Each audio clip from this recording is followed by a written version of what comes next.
العامة للسعودية للترفيه المسؤولة عن تنظيم كأس الرياض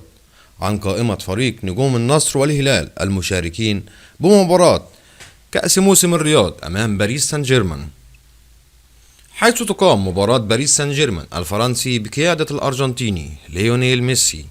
أمام نجوم الهلال والنصر بقيادة البرتغالي كريستيانو رونالدو مساء الخميس المقبل على استاد الملك فهد الدولي بالعاصمة السعودية الرياض. وضمنت قائمة نجوم الهلال والنصر 22 لاعبا هم محمد العويس وأمين بخاري، لحراسة المرمى عبد الإله العامري وسعودي عبد الحميد، جان كهيون سو، عبد الله ماضو وسلطان الغنام،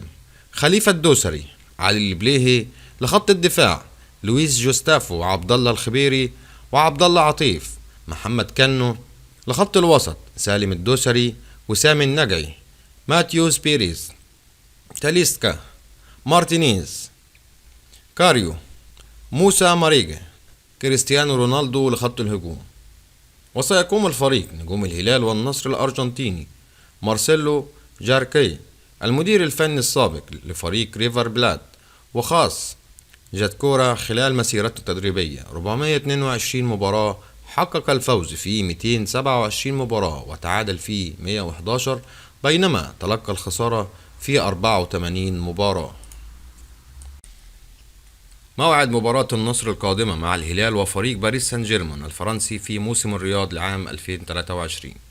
ستكون المباراة في الظهور الأول للنجم البرتغالي كريستيانو رونالدو النجم العالمي المعروف،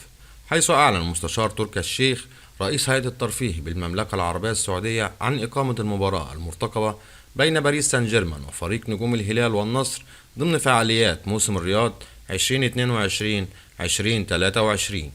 اشتركوا، متنسوش الاشتراك في القناة وتفعيل زر الجرس، والسلام عليكم ورحمة الله وبركاته.